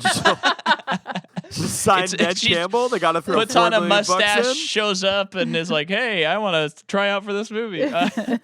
So they don't have her, but they bring in Gail, and I think that's an easy cut. I think cut Gail from the movie completely. Really? Personally, I don't think she really adds anything to the movie, and I think it serves as a reminder to like, hey, there's those other characters, and you don't have the one that's your favorite here. Oh, And- that's interesting. And I just don't think she really did anything. So I don't know really Okay. why she's in the movie, Because she's a survivor. except for that. It's the corner they painted themselves into by bringing it to New York. It's the second time Yeah. I've used painted the corner, but if we've established that Gail is a news anchor, for her to not jump on a ghost face in New York feels impossible. But Mike, I also agree with you. I don't think she's one of the stronger parts of the movie because she's the moment where this movie has to reckon with its legacy, and it's already trying to do that through Kirby. Like, Yes. it can't Yep. not Yeah. do that Yep. through Gail, but it's really trying to do that through Kirby, and that's the more successful strain. And so I think that's a little bit where the messaging gets muddled in the way that we're discussing. We're like, so wait, why Gail? Outside of the fact that she's a reporter and she's in New York and she's a survivor. All those things are good things, but we knew all these things already. What Yeah. are we Yeah. learning about Gail this time around? And she's doing the same stuff from the other movies where they mention like you wrote a book about us, just like how Sydney Right, and I'm said, like, okay, like here we you go. capitalized on our experience again, you know. Yeah. Yeah. So they're doing the same thing. I think I agree. I think that because you got Kirby, which was such an interesting person to bring back, don't even worry about Gail. Yeah. Because I feel like the Kirby stuff didn't quite get there for me. And I think it would have if there was more time Yes. for me. Yeah. Yeah. And actually, my biggest quibble with Scream 5 is also Gail. And that's nothing against the Yeah. character of Courtney Cox, but it feels like the character that maybe this creative team doesn't have the strongest handle on. Like, Sure. Yeah. I felt like, I think when I did my character ranking for Slash Film, I had her all the way down at 13 of like the 14 I listed. Again, not Wow, because yeah. I think she's an inherently bad character, because I was Yeah. sort of like, well, who or what is Gail in this movie? She's there to create a reason for Dewey to act and have catharsis, and then she's ostensibly Sydney's side piece. And Mm-hmm. that works in terms of the fun of the requel, but it doesn't really get at the heart of Gail the way that the movie gets at the heart of Sydney, the way the movie understands Right. sort of like the wounded, bruised cowboy of Dewey. It's Right. less, or even the way it understands that, like, Officer Judy is a mom. She's a mom, Yeah. and that's going to be Yeah. both sides of her double-edged sword. It doesn't really get there with Gail, and I feel like this movie runs into a similar problem with like, well, who is Gail outside of someone who's in the Scream movies? Who is she? Yeah. Like, why is she? And so Yeah. I'm with you. I think there could have been a way to work around it that maybe makes, again, like Jordan, like you're saying, the Kirby stuff, just more breathing room, more time for Hayden, Yeah. more time for the legacy idea. to kind of bloom through that, which would be clearer, more of a compass. Yeah, I think, and even thinking about Gail, I think what's tough with her is you have her in this movie, and, when you have her in this movie, it kind of reminds me that we couldn't get Nev. Because they're like core people. So it is a bummer that we have Gail in this movie and she continues to not change. Yes, she's affected by these things and it's still haunting her. But like Dewey died in the last movie and she's just going on with her life, still being a big reporter, best-selling author. I know. Which is kind of her thing. Like she doesn't change, but could she? I think after 5 times you'd be like, I'm not going to write this book finally. Let me just I don't know. take a break. Listen, when you listen to a Ringo Starr solo album, you are reminded that George, John, and Paul are not there. And there's some wonderful things about Ringo Starr, but he kind of also just has his lane. It's just his lane. And you're like, well, we're back here again in this lane. The submarine lane that's yellow. So you're not like Zooey Deschanel in 500 Days of Summer who says he's the best Beatle? You're not saying that? I'm not. You know what? Sorry, new girl. I'm not. He might be the best Reading Rainbow host. I love to LeVar Burton, but I was big on Ringo on that show. Wow. That dude's outfits made me want to read. Just the outfits alone. Wow. Made me want to I could be like him read. if I read. I get those sunglasses if I finish a book. You can read through sunglasses? Sign me the fuck up. Let's go. Give me a book. Well, and just for the record, for anyone, Ringo Starr, when I watched Get Back, I was like, oh, I've listened to the Beatles, but I did not realize his drumming is all-timer. I mean, I know that because he's a Beatle, but watching him do the actual backbone. The man is a human metronome. I was listening and I'm like, he is not changing beats per minute at all. This is insane. And as they're all arguing, he's just sitting behind his drum kit, drinking tea, just tell me when to play. He's like the least fussy great drummer in history. Like at some point, we came to believe that drummers were just like what's his face from Rush, Neil Peart. And that's Neil Peart is unbelievable. Another god tier drummer. But Ringo is god tier in his own way. They are doing the opposite thing at the peak of their games, and it's just Ringo forever. Love Ringo. Yeah. Jake Gyllenhaal, Ringo Starr. Who's next? Which quirky white man is getting a deep dive next?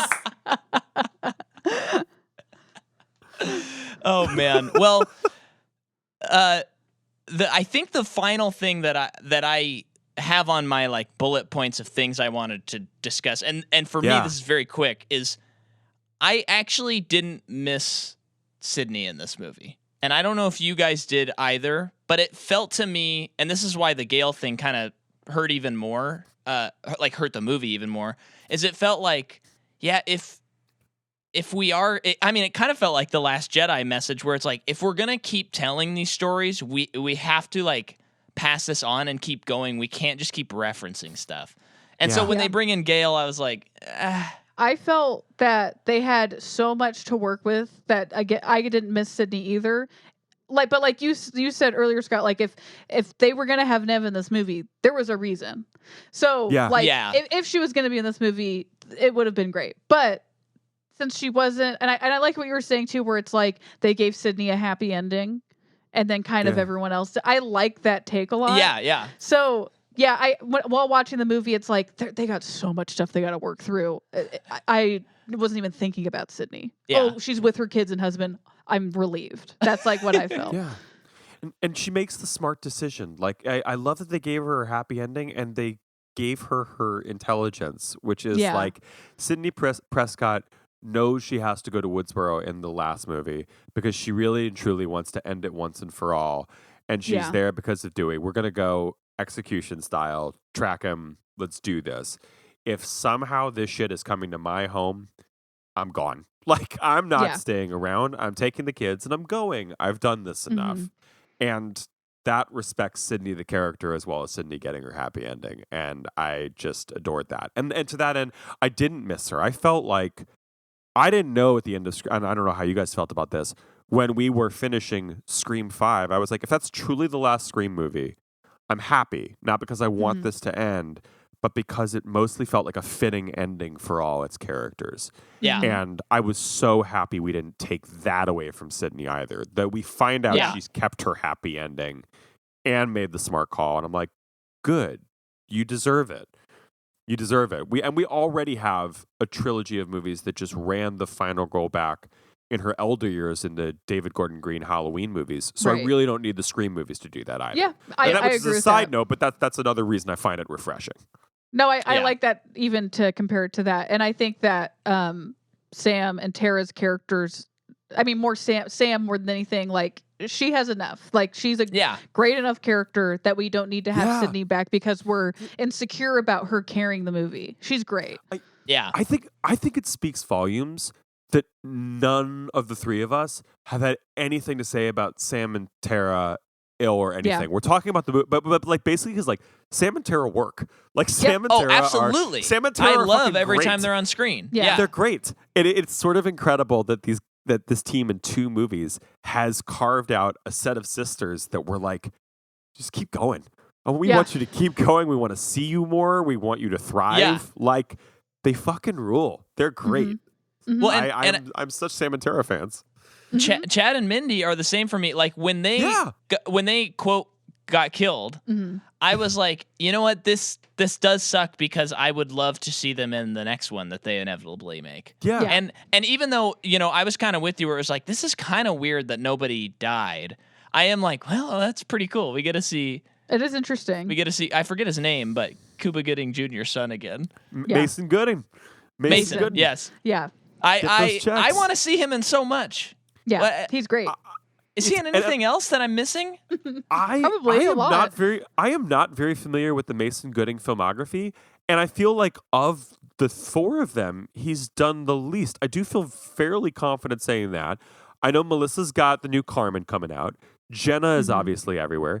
Jasmine Savoy Brown rocking some Yellow Jackets.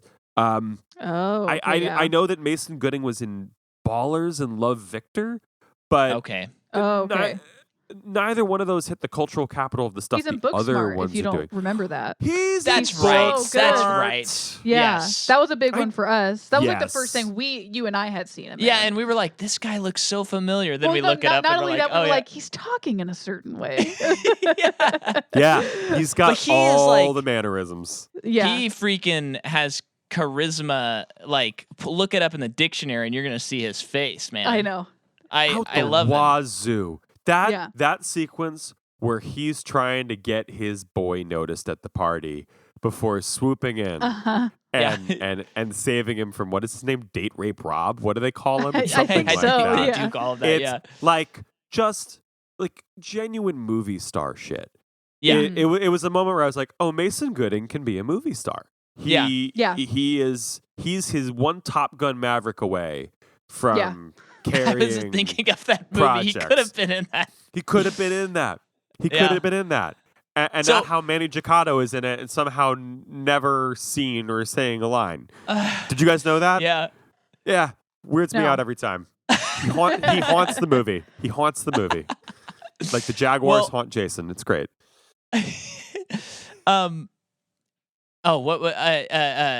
So not every actor needs to be in Marvel.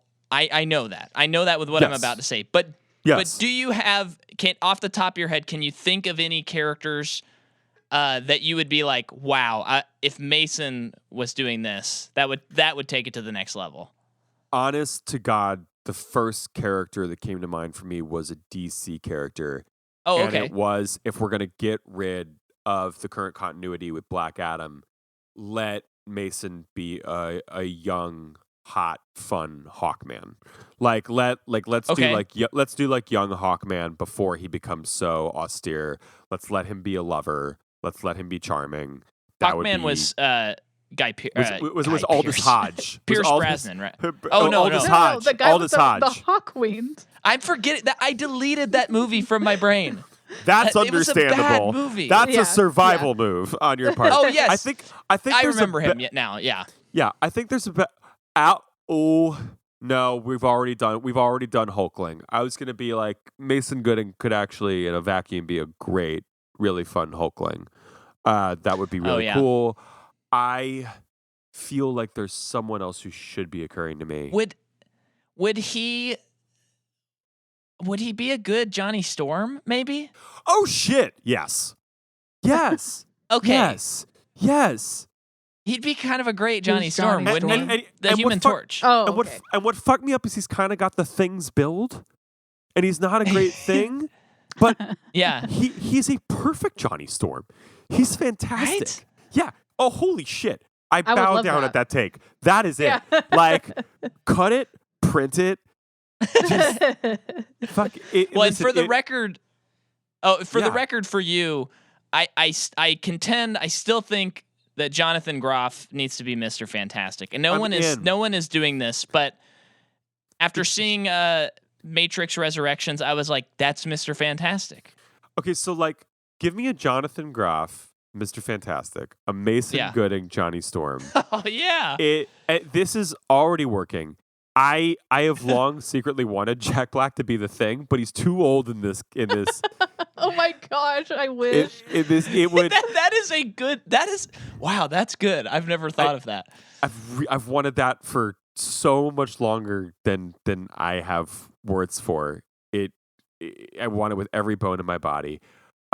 If we're gonna do Jonathan Groff, I have a very weird Invisible Woman pitch. Okay. Yes, Betty Gilpin. Betty Gilpin. It's not coming up. Glow, The Hunt, Nurse Jackie. You're Betty- mentioning only shows that I know about and haven't watched.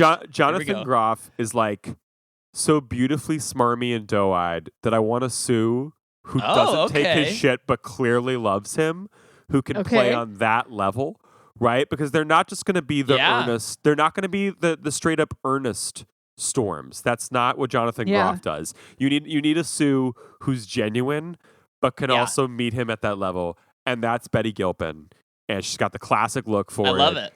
Mason Gooding would just irritate her to no end, and that's a great Johnny Sue dynamic. Just love through irritation. Just got to find the thing that's age appropriate, or maybe we de-age Jack Black. I don't know. We're doing it with Indy. We are.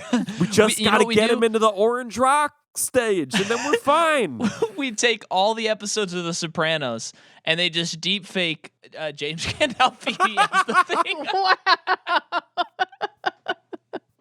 Wow. And on top of that, we let artificial intelligence write it, and it is the first like our MCU movie where he's just like speaking as Tony Soprano, but as the Thing. So he's saying clobbering time as well as gabagool and all that jazz. Okay. He's going to the strip club, getting his rocks off. Literally, the rocks are just flying. It's right off there. at him. It's right there. It's right there. How can you not? Bada bing. But gabagoo. That's crazy. Maybe his son could do it. I didn't see Many Saints of Newark, but he could maybe be a solid. thing. He's solid. He could maybe be a thing. Get some of that gravelly voice. I thought you were gonna be like, let's just let Chris Pratt do his Super Mario voice as the Thing. Fuck it. He's already already doing every voice in Hollywood. Let's just run him back. It's clobbering time. It's Have you noticed? Wow, those Yancey Streeters are sure after me.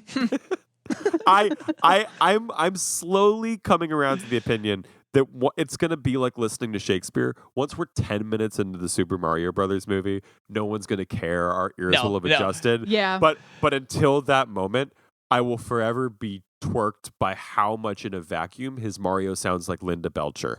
Like if you just go, we're going to the Mushroom Kingdom. Bobby. It's like literally right there. That's wild. It twerks me to no end. Yeah. Tweaks me too, but I think it actually twerks. I think it gets into my lower half and sends my back throwing out.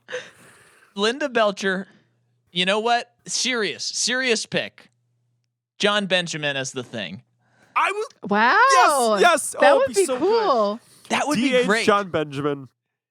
Well, he's gonna have CGI anyway. You know what I mean? All they got to do is give him a shave and dye his beard for the first I would love scenes. that. That would be awesome. What I'm are gonna listen these? to that voice. Are these rocks? Oh my God, these are rocks. I'm covered in rocks.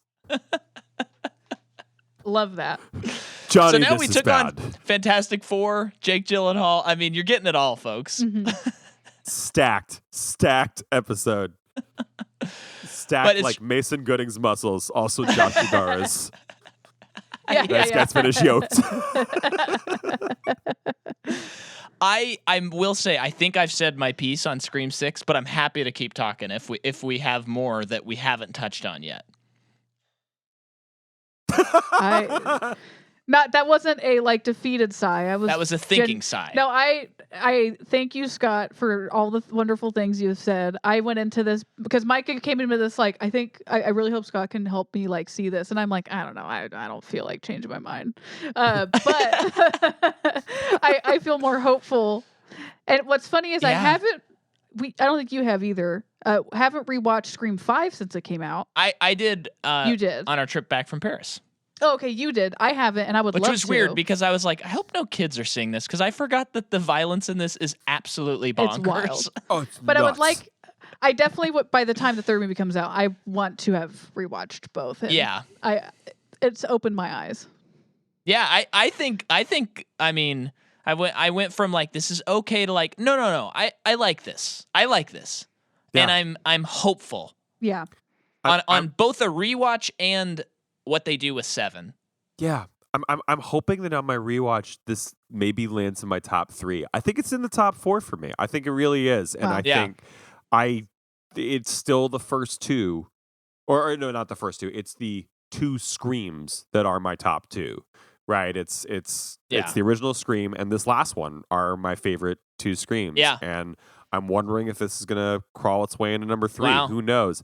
I'm a secret Scream 4 fan. I'm not going to lie. I Love it.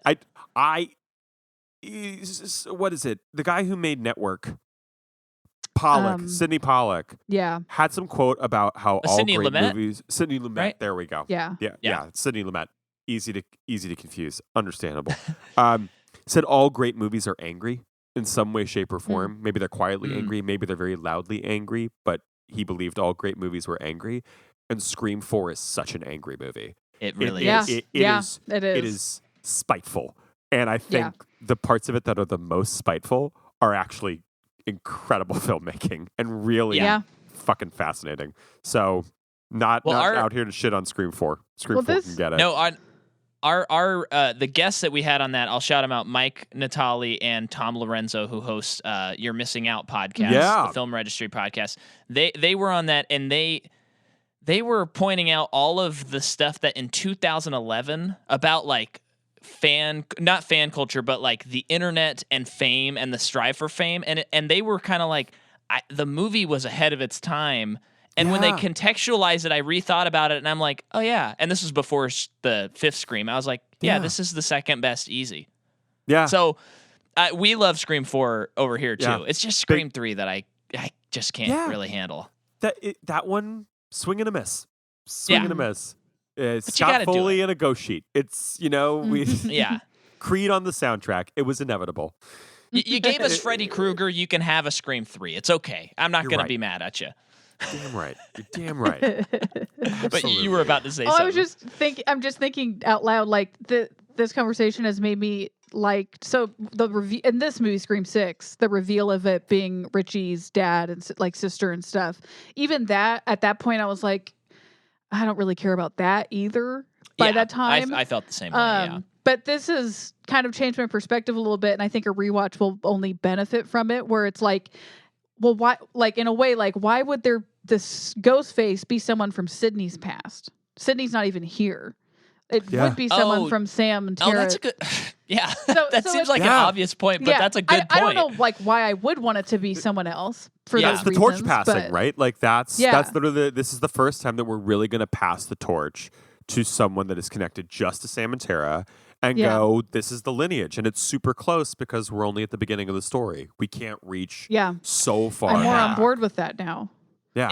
And I think that nails in the point of the intentionality of them being so over the top with like, remember this, remember this, remember this. And then at the end, it's like, yeah, you just had to see the last movie. Yeah. So now I'm feeling like it is kind of a maybe their take that I didn't realize till this podcast is like, yes, like you're saying, the inevitability of franchises and how we are required to do homework. And sometimes you just need to make a self-contained like movie. Yeah. Or sequel, you know. And find your way to break off, right? This movie is sort of like the break off. The thing that it really establishes is the core four. You didn't know until the end of this movie that we were going to continue with the core four, that the nickname would stand, and it does right until the last round. I'm like, cool. So we're in our core four era now. Like, hopefully in Scream 7, we won't even be mentioning Gail or Sydney or you know, I don't think we're going to be doing that. I think we're strictly going to be with this group and with this team. And it feels transitory, but I'm like you said, I'm even more about it if Scream 7 Scream Break, you know, sticks the landing. That's Scream Break. You know what? They're in college. Take them to another destination location to be like Scream meets the White Lotus. It's let's go. You know what? You did what I was hoping you would do, because when on Letterboxd, I just go hearts and no hearts. Yeah. And then 5 stars for my favorites and perfects. Yeah. I did a no heart and I was like, I just don't think I like it. And you know what? I'm getting back on there and I'm adding a heart. I like this movie. Wow. Let's do it. Scott Thomas did it. Trying to bring that heart. And if nothing else, you have earned a lot of plugging. Please. Oh, thank you. Please give the people what they need to find you.